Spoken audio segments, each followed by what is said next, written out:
మార్చి 15 నుంచి అమరావతి నిర్మాణ పనులు ప్రారంభం కానున్నాయి. ఇన్ని రోజులు ఎన్నికల కోడ్ ఉండడంతో టెండర్ల ఖరారు ఆలస్యమైంది. అయితే టెండర్లు పిలుచుకోవచ్చిన ఈసీ ఇప్పుడే ఖరారు చేయొద్దంటూ మెలిక పెట్టింది. సుమారు 42,000 కోట్ల పనులకు టెండర్లు పిలువనున్నారు. ఇప్పటి వరకు 62 పనులకు సిఆర్డీఏ, ఏడీసీ టెండర్లు పిలిచాయి. మరో 11,000 కోట్ల పనులకు టెండర్లు పిలవాల్సి ఉంది. ఏప్రిల్ తొలి వారం నుంచి దాదాపు 30,000 మంది కార్మికులు అమరావతి నిర్మాణ పనుల్లో ఉంటారని అంచనా వేస్తున్నారు. ఇదే విషయానికి సంబంధించి మరిన్ని అప్డేట్స్ మా ప్రతినిధి హరీష్ అందిస్తారు. హరీష్, చెప్పండి.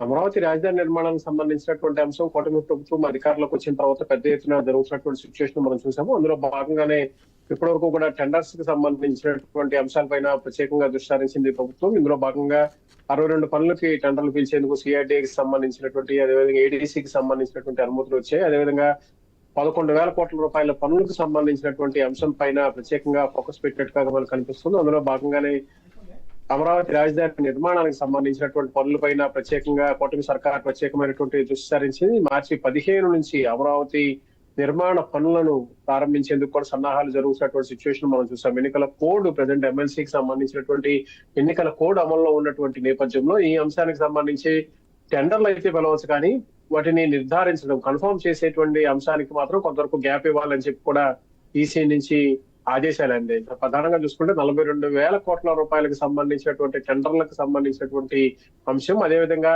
62 రకాల పనులకు టెండర్లను పిలిచేందుకు సిఆర్డీఏ, ఏడీసీ నిర్ణయం తీసుకుంది. ఇందుకు గాను 11,000 కోట్ల రూపాయల పనులకు కూడా సిఆర్డీఏకి సంబంధించినటువంటి అనుమతులు రావాల్సినటువంటి సిచ్యువేషన్ కనిపిస్తుంది. పెద్ద ఎత్తున కార్మికులు, వేల మంది కార్మికులు ఈ నిర్మాణ పనులకు సంబంధించినటువంటి కార్యకలాపాల్లో పాల్గొనేటువంటి అవకాశం కనిపిస్తుంది. మార్చి 15 నుంచి అమరావతి నిర్మాణ పనులు కూడా ప్రారంభం కాబోతున్నటువంటి నేపథ్యంలో ప్రభుత్వం ప్రత్యేకమైనటువంటి కాన్సన్ట్రేషన్ చేసింది. అందులో భాగంగానే పెద్ద ఎత్తున నిర్మాణ పనులకు సంబంధించినటువంటి టెండర్స్ ని ఖరారు చేసేందుకు కూడా సన్నాహాలు జరుగుతున్నాయి. ఖరారైనటువంటి టెండర్స్ ని ఫైనలైజ్ చేసే అధికారం మాత్రం కొంతవరకు గ్యాప్ ఇచ్చినటువంటి అవకాశం ఉంది. ఎందుకంటే ఇప్పటికే ఎమ్మెల్సీ ఎన్నికలకు సంబంధించినటువంటి కోడ్ అమల్లో ఉన్నటువంటి నేపథ్యంలో ఈ అంశానికి సంబంధించి కోడ్ నిబంధనలకి విరుద్ధంగా వ్యవహరిస్తే మాత్రం కొంతవరకు ఇబ్బందులు ఉండేటువంటి సిచ్యువేషన్ కనిపిస్తుంది. అందులో భాగంగానే ప్రభుత్వం ఈ నిర్ణయం తీసుకున్నట్లుగా మనకు తెలుస్తుంది. ప్రెసిడెంట్ ఈసీ ఆదేశాల మేరకు టెండర్లు పిలవడానికి అయితే ఖరారు ఆదేశాలు వచ్చినటువంటి సిచ్యువేషన్ కనిపిస్తుంది. అందులో భాగంగానే ఖరారైనటువంటి పనులకు సంబంధించినటువంటి టెండర్లకు సంబంధించినటువంటి అంశం పైన కూడా త్వరలో ఒక క్లారిటీ వచ్చేటువంటి అవకాశం మనకు కనిపిస్తుంది. వరుసగా కూటమి ప్రభుత్వం అధికారంలోకి చేపట్టిన తర్వాత రాజధాని నిర్మాణానికి సంబంధించి అమరావతి కేంద్రంగా రాజధాని నిర్మాణం, అదేవిధంగా అభివృద్ధికి సంబంధించినటువంటి పనులకు సంబంధించినటువంటి అంశాలు, వీటన్నిటిపైన కూడా ప్రత్యేకంగా ఫోకస్ పెట్టింది. అందులో భాగంగానే పెద్ద ఎత్తున నిర్మాణానికి సంబంధించినటువంటి పనులకు సంబంధించినటువంటి వ్యవహారం పైన ఫోకస్ పెట్టింది. అయితే ఇంకోవైపు చూసుకుంటే కనుక ఇప్పటికే మున్సిపల్ అడ్మినిస్ట్రేషన్ సంబంధించినంత వరకు మంత్రి నారాయణ ప్రత్యేకమైనటువంటి దృష్టి సారించారు.